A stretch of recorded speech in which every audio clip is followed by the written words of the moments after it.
Okay, our final guest presenter for the day is Neil Trevett. Neil is the head of Khronos, the standards body that many of you are familiar with. Some of your companies are members of. Neil is also with NVIDIA and represents NVIDIA in the Embedded Vision Alliance. Many of you are aware that Khronos has been working for the past 2 years on a new standard API called OpenVX, which is kind of conceptually similar to OpenGL, but for vision rather than for graphics. Khronos recently issued the draft standard, published the draft standard just, I think, 2 weeks ago. And Neil was kind enough to agree to come here and give us an overview of what's in that draft. All right. Thank you for the time to present. I'm happy to do it. As Jeff mentioned, this OpenVX is a new standard, and it's actually been created by a lot of the companies here in the Alliance, so I hope I can do it justice. And there's actually a couple of people here who have put a lot more work into this than myself, Frank, and Doug from NVIDIA and Qualcomm are here, so if you get deep technical, I'm going to call on their help. So, Jeff mentioned that we should just briefly introduce Khronos for those of you that are not familiar with the group. We're an open standards consortium. We create open royalty-free standards that are freely available to the industry. We have a very specific focus. We're defining the interface typically between the silicon and the software. So we tend to design very low-level hardware APIs for acceleration of graphics, compute, audio, video, and now vision, camera, and sensor processing. We have about 120 members, everything from Apple and Google all the way down to small startup companies. And I'm glad to say that a lot of the standards that we create are quite widely used. You know, John's helped us calculate we have well over 1 billion people using our standards every day. So it's kind of cool to kind of make a difference. So we have a number of standards that are active right now. We can broadly group them. There's the visual computing standards, the 3D APIs, OpenGL on the desktop, and OpenGL ES for mobile and embedded systems. OpenCL has been mentioned a couple times for compute, OpenGL for graphics, OpenCL for compute, heterogeneous parallel programming that some of you might have used and can be used for vision processing. And I'll explain in a moment how OpenCL and OpenVX kind of relate to each other. We are lifting some of the APIs that we create up into JavaScript as part of the HTML5 family of APIs. The best known one so far is WebGL, which is a JavaScript binding to OpenGL ES. We also are about to launch WebCL, which is a JavaScript binding to OpenCL for heterogeneous compute within the browser. We actually have a couple of initiatives that are not APIs. Collada is a 3D asset interchange format for authoring, and a closely related initiative is GLTF, stands for OpenGL Transmission Format. It's a compressed binary format for sending 3D assets across the network, typically to a WebGL application. But where we're focused today is on the bottom left here. We have OpenVX, which is actually one API in a set of 3 related to input processing, and OpenVX is related to vision processing as part of that group. And again, as Jeff mentioned, just a couple of weeks ago, we have announced a provisional specification for 1.0. Provisional means that it's as good as we can make it, but we want feedback. And so it might change depending on the feedback that we get from the industry. And we have typically a few months to gather feedback and create a finalized specification. So why are we doing these input and vision APIs? Well, in the mobile space and the embedded space too, a lot of the key use cases that are kind of pushing forward the envelope of what's possible on these devices are using the camera as a sensor. We've just had a great presentation from Lee on computational photography, but natural user interface, 3D scene and object reconstruction, all the way up to augmented reality, where everything in the system has to work together. Are really applications that a lot of the people in the mobile and embedded space are interested in, and of course they're all using the camera as a vital component. So how do you create a new generation pipeline? The joy and the challenge of this space is that everything's changing. So it creates both the difficulties and opportunities. So again, we've heard through the course of the day, the diversity in cameras and sensors is growing wildly. We're going from single sensors to high-density sensors with novel sensor configurations. Again, Lee was showing how you've just started really innovating on how we can use the sensors. Sensor pairs for stereo, structured light, time of flight, active cameras, optic arrays. On the processing side, there's, again, a huge diversity. It's like a Cambrian explosion going on. Climate ISPs, dedicated IP blocks, DSPs and DSP arrays, programmable GPUs, multi-core CPUs. There's a lot of choice. And just the sensor proliferation on mobile devices. We can now count 19 distinct types of sensor in a typical smartphone. I won't go through them there, but the software developer has to make all of these components come together. So how would you do that? Well, it's a kind of a pipeline. First thing you do, if you're doing a vision application, obviously, is get to the camera, get to the sensor, control it how you want, generate a required image stream. That's the camera control API that Khronos is working on. That's such a new API, we don't even have a proper name or logo for it yet, but the design is underway. We want to use the available computing resources to do the various types of vision processing, some of which we've seen today, and that's where OpenVX is focused, and we want to do it with maximum performance and minimum power. And then we recognize that the vision processing pipeline on the camera is just one sensor. We want to combine it, or perhaps even control how we take the camera and process it with all the other sensor data in the system. Sensor Smart, Sensor Fusion, combining the camera with the rest of the sensors in the device. And that's another Khronos initiative, which is relatively new, stream input for sensor fusion. So let me dive into OpenVX, which is at the middle of this pipeline, and then we'll spend just a couple minutes. I'll sneak in a couple new APIs, do the camera control and the stream input, just so you can see how these things fit together. So OpenVX, vision acceleration, is not OpenVG, that's for vector graphics, that's a different one. OpenVX is for real-time vision acceleration with a focus on mobile and embedded systems, but not exclusively, but that's kind of where the design focus is. The key mantra for OpenVX is efficient implementations, regardless of the underlying hardware, if you're using a CPU all the way through to GPUs, DSPs, or dedicated hardware. Like most of the Khronos APIs, we are aiming at the lowest level we can while still providing portability. So OpenVX is intended to be a foundational API that's close to the silicon. An application can use it directly, or you can have higher level libraries being accelerated over OpenVX. And again, as we've heard earlier today, one of the most widely used libraries is OpenCV, which despite the Khronos-y sounding name is not a Khronos standard, but we're trying to be very complementary to OpenCV. It's very widely used. And again, we do think CV and VX are actually complementary. Let me explain why. As John was explaining, the governance between OpenCV and OpenVX are very different, and they have different strengths. So OpenCV is an open source project. It's completely community driven. There's no central authority, and that's the strength. People are piling in and providing lots of good functionality. It's a very wide and growing specification. But if you have accelerated versions, every vendor will choose a different subset of OpenCV typically to accelerate.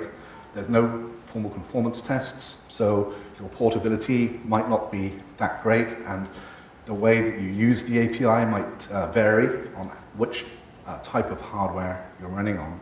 But OpenCV has a very valid place in the vision ecosystem. It's great for rapid prototyping, but typically, because it's not that portable and it's not that efficient, it's not typically used by the time you actually get to a production vision application.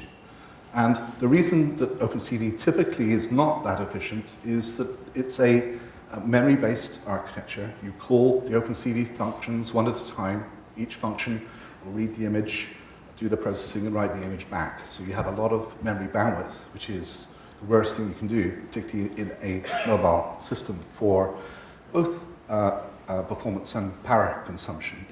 OpenVX, on the other hand, is a typical Khronos API, so we have a very rigorously defined spec with tight conformance tests. So the intention is to create an API that can be reliably implemented across multiple platforms by multiple vendors, and you will get application portability. And the key innovation over and above OpenCV is that we don't call the functions one at a time. We have the concept of a graph-based execution model. As soon as you have a directed graph and the implementer can know holistically what the sequence and the directional flow of your vision operations are going to be, you provide the opportunity to the OpenVX implementer to optimize that flow of vision operations. Now, it's not a guarantee you're going to get any optimization, but at least you give the implementer a chance to go for it. And you might imagine a number of different optimization techniques. You might imagine that some of these nodes might be implemented on a DSP or even dedicated hardware. You might imagine if you're running this graph on a programmable processor and you have smart enough compiler technology, it's like global optimization on a normal program. You might coalesce some of these nodes and avoid some of the round trips to memory. Or you might imagine a different vendor with a different architecture would tile the operations as they flow through the graph, keeping each tile entirely in local or cache memory. OpenVX doesn't dictate how you optimize or implement. It's just a functional API. I think you will find that OpenVX enables this kind of implementation innovation for power and performance. EGL streams is another Khronos API. It's a low-level data buffer and streaming format definition. We can stream in and out using EGL, although use of other Khronos APIs is not mandated. You can just have OpenVX by itself. And we do have, because the graph programming paradigm is probably new to most people, we do have VXU, which is a utility library that lets you call the individual nodes of OpenVX one at a time. You will lose some of the optimizations, but perhaps it's a good way for people that are using perhaps OpenCV to dip a toe into OpenVX before they dive in with the full graph. The spec is publicly available. Just go to khronos.org. It's on the homepage. This is an overview of the functions that are there. It's much smaller than OpenCV. I think some of the feedback we're going to get is that it's too small. You've focused too much, but there's a method to our madness, which I'll explain. But we have the core data structures to enable images to be processed and the graph to be constructed. We have some imaging algorithms there. We have some core computer vision algorithms, and we have some higher level feature extraction and tracking algorithms. The idea is that OpenVX 1.0 is pretty focused. We want to get the spec out of the door, and there's never an end to the number of vision functions that you can put into a specification. Because we have a graph-based architecture and we enable user extensions, users of OpenVX can implement any additional functions that may be missing from the core spec at the get-go. I think the evolutionary path that we'll see is that as implementers and users find the extensions that are widely used, they will make their way into the next version of the core specification. And we can actually pretty quickly iterate, because we're not changing the framework, we're just changing additional functions that can be added without re-engineering the whole framework. So this is an example graph that actually shows that it's a mix of built-in nodes and user nodes. So this is a simple stereo machine vision application, a couple cameras being rectified, user nodes to compute the depth map from the stereo disparity, using some of the built-in functions to do an image pyramid, computing the optical flow, and another user node to actually detect and track the objects. And we actually have a tiling extension that is a companion spec to the core spec that enables these user nodes to participate in that same type of tiling optimization as if they were built-in functions. So even you're adding user nodes, you're not necessarily losing your optimization for power. We've had about 20 companies actively participating in OpenVX. I was actually cross-comparing PowerPoints this morning, cross-correlation on the PowerPoints, and it turns out there's about 10 of the EVA members have been active in OpenVX, about half. So the other half, they're great targets to get on board. I'll sell you this PowerPoint slide. No. The ITSEs is the working group chair. For those of you know, Victor is actually the convener of OpenCV. So it's interesting that he's also chair of OpenVX. It shows we're trying to work together, not against each other. Qualcomm and TI have been the specification editors for the core spec. Now, OpenCL has been mentioned a few times this morning, and a lot of people are actually using OpenCL for vision acceleration. It's a perfectly valid use of OpenCL. The 10-second summary of OpenCL is that it's a framework for letting you program any combination of heterogeneous processor resources. The fundamental idea is it has a language, OpenCLC, which is very close to C99. You write your kernels in C99, and then you have a couple APIs that let you interrogate what's out there on your system and then distribute those kernels across the available processors and bring back the results. So of course you can use that for doing any type of processing, including vision. But OpenVX is a much more targeted solution and enables a different class of hardware to provide optimized implementations.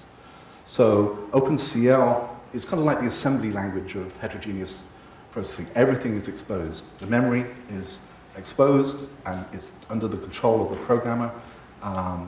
OpenCL mandates full IEEE floating point, and you can get, of course, OpenCL libraries. Most of the libraries right now are kind of general purpose map libraries, whereas OpenVX is very domain specific for vision processing only. You don't need a compiler because you can just provide a library and you can implement each node however you wish. You have a much higher abstraction of the nodes and the graph and the memory model. So you can use hardware DSPs to implement and optimize OpenVX much more than you could with OpenCL. And we have minimized floating point requirements. So VX comes like out of the box, a fully formed vision framework for you to use. So that's OpenVX, and it's great to have an API that lets you process a sequence of stream of images, but going back to the left of that pipeline, how do we actually control the camera and the sensor to get that sequence of images that we want to put into OpenVX? It's kind of weird. There hasn't been an open standard API for this vital part of the pipeline, controlling the ISP in a standardized way and actually getting down to sophisticated control over the lens, the sensor, and the rest of the camera assembly. And this is what we're aiming at with the camera control API. We don't know what that API is going to be called yet. We're trying to think of a name. If you think of a good name, let me know. Open something. We tried OpenCam, but that has lots of porn movies, so that's no good. Anyway, so we'll think of something. The idea of the camera control API is to enable this flexible control, but also to enable tighter integration of the sensor and camera with the rest of the sensors on a system. Unsurprising, it hasn't been done before. Some of the use cases we want to enable with the advanced camera control API. Some of the, again, we heard from Lee, computational photography. It's basically firing off a stream of captures that you can use in various ways. Another one is controlling focus on each frame of a burst, so you can do subject isolation, depth detection. Rolling shutter elimination. If you have a rolling shutter, it'd be really good if you kind of knew down to the line level how your motion sensors We're providing data along with your camera so you can unroll that shutter. Augmented reality, again, kind of the nightmare use case, needs everything. You need low latency, at least 60 hertz. A lot of the AR developers want region of interest, because once you've founded the features that you're detecting, you can actually save a lot of power by just looking at that portion of the image and not looking at the whole frame. We want to have synchronized multiple sensors, and they need a lot of feedback per frame. A lot of metadata needs to go back into the app so they can actually figure out what kind of environment they're trying to operate in. And then, again, as we heard earlier, the depth cameras, the active depth cameras are coming. Multiple sensors need to be synchronized and aligned.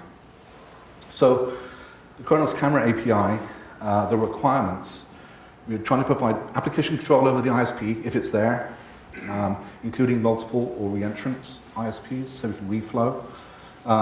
Controlling multiple sensors with synchronization and alignment, enhanced per frame control, flexibility over the format, the region of interest, for example, global synchronization on all the sensors in the device, and flexible processing and streaming, so the app can really route the data as it wishes for its particular application. This is kind of a new class of camera functionality that's not typical, well, to our knowledge, is not available on any mobile platform right now, but we want to align this development with how big mobile operating systems are evolving, so things can be adopted easily. So the way we're headed with this is to have a C language API. We're starting from a proven design. It's called FCAM. Some of you might have heard of it, FrankenCam, which was originally from Nokia and then Stanford, where we've reached out to the hardware camera standards organizations like MIPI. So we're aligning the format designs that we're putting into this with the formats that are defined by hardware formats like CSI. We're again focusing on mobile power-limited devices. And again, we're letting people use other Khronos APIs if they wish. We're in the architectural design phase. We're looking to get a specification out in the second half of next year. So FCAM, if you don't know it, it has a really good central idea, and that is you can send off a stream of requests into the camera subsystem. There's no global state. Each request has its own state associated with the request into the hardware and any metadata coming back.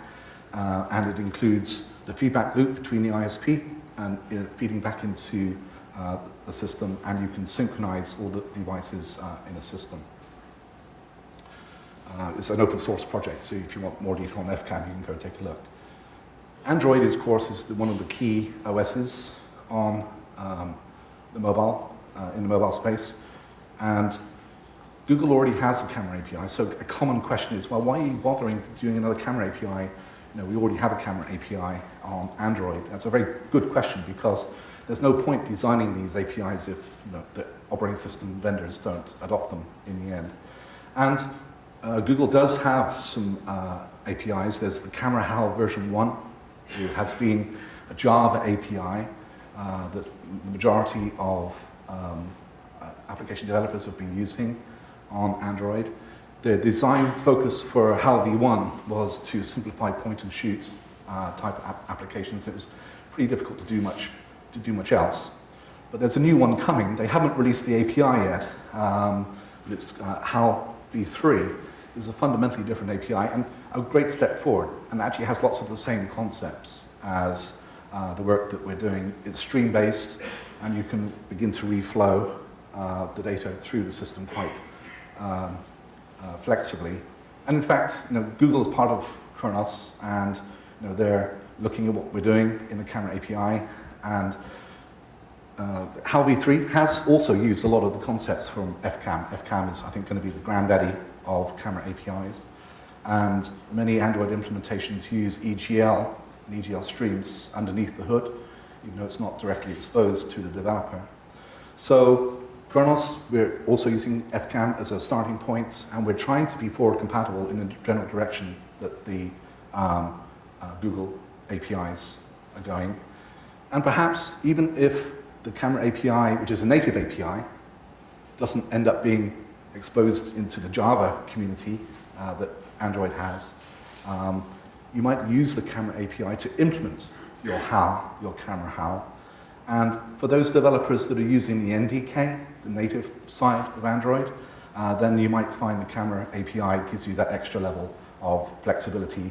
And we hope to work with Google and other platform vendors to make sure that what we're doing is synergistic with their future direction.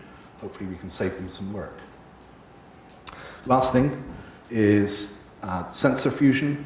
A lot of industry activity around sensors. Just cut and paste a few things here. Everyone has their own standard for sensor fusion. It's great, there's a lot of interest, but it's turning into a bit of a nightmare for the developer community. Every platform they go to, sensors are being handled through different APIs. And in the end, we want a way for application developers to use advanced sensor arrays in a portable way. So we have the Stream Input initiative, and the idea here is that the application requests semantic level information from the sensor array, and the Stream Input framework lets the application construct a graph that will use the sensors to its best ability to provide a high quality fused sensor stream back that provides that semantic level information. So this is still in design. The basic idea is that you have the input devices, you can construct a node. There are various data types, so you can have skeleton as a data type, for example, if you're doing connect type body tracking. But the sensor types can be extended. And critically, we have sensor synchronization, the concept of a global timestamp that will go into every sensor sample, including the camera, and that's where we bring this holistic synchronization into the picture. Again, depending on the platform, you might or might not be able to get to Stream Input directly. If you're on a platform like Linux that might not have a sensor fusion API, perhaps you want to use Stream Input directly. If you're running native middleware, again, it might be useful to access Stream Input. If you're on a platform that has an abstraction away into Java, like Android does, then again, the implementation of that sensor API might use Stream Input. So again, we're trying to be flexible on how the industry can use and adopt these APIs. So we kind of, again, augmented reality is the holy grail. If you can do augmented reality, you can probably do most other things as well. And we're getting close to be able to construct an accelerated, optimal, augmented reality flow using entirely open standards. So you'd use the camera control API for controlling the camera. You would use EGL to both timestamp the samples and to flow the data both into the GPU and into your vision processor, whether that's also the GPU or something else. Stream Input would take your MEMS sensor data, fuse it with the camera data. The application, doing lots of cool stuff. You can use OpenCL to use the power of computation that's available. OpenGLES, if you're doing 3D augmentations. OpenSLES, which I haven't mentioned, it's an audio API. We're doing audio augmentations, including 3D positional audio, driving your cool wearable display. So it's actually pretty cool. Some of these APIs are shipping in volume, other APIs are still in design, but you can see we're not just designing these APIs in isolation, we're trying to make sure that they all fit together. So in summary, Khronos is an open standards consortium. We're building a family of these interoperating APIs for portable, power and performance efficient vision processing. The camera and sensor fusion APIs are being designed right now. So Khronos is an open organization. If this is of interest to you and you'd like to join Khronos and help us create these APIs, you would be very welcome. OpenVX 1.0 has been provisionally released, and if you're not a member, you're very welcome to provide feedback. Go to the khronos.org website, the link is there. We have an open forum, and the working group absolutely does read all the feedback that we get. But if this is a benefit to your company to get involved and have a voice and a say, and to see what's happening in these APIs early in their design phase, again, if you want to join the Khronos group, you would be very welcome. Thank you. Thanks a lot, Neil. Very informative. Thank you very much. Any questions for Neil?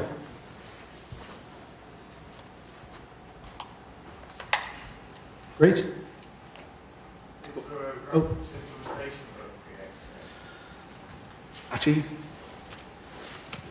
what is the latest on that? That's a great question.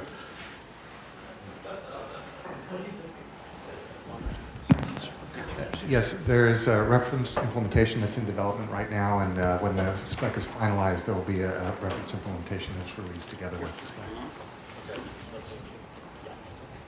It's not available at this time, right? It's still a work in progress. But I think that the progress on this particular reference implementation, I think, is really good in terms of having as much as we do have today with the initial release of the specs.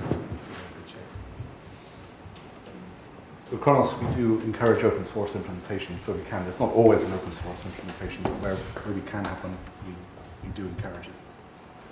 John? Thank you. I just wanted to clarify that when you're talking about, excuse me, about Android's HAL, that OpenGL VX has been tested on Microsoft's OS as well as Apple's OS as well as Android's OS, and that you have a broader OS story than just Android HAL. You're talking OpenVX? Yeah. OpenVX. OpenGL VX. Too many acronyms. The way that the Khronos conformance process works is that Khronos creates a set of conformance tests that are available to people that sign up for the adopters program, which is, there is a small fee, but not about $10,000 normally. That gives you access to the source of conformance tests, and it's up to the implementer to port and run those tests on whatever operating system they wish. So there's no limit to the number of operating systems that VX can run on, and conformance tests can be ported to. The key word there is conformance test. Yes. And you're going to maintain a web page like you do for OpenGL if it's conformed? Yes. So all of the shipping Khronos APIs, we have an adopters program that gives access to conformance tests and a process by which you submit your results, and then the results of those submissions are made publicly available. And if you're conformant, you can use the trademark, you can use the logo, but not if you're not. So if you see an OpenVX logo on an implementation, it means that they've passed the conformance tests and that is a reliable, tested to reliable implementation.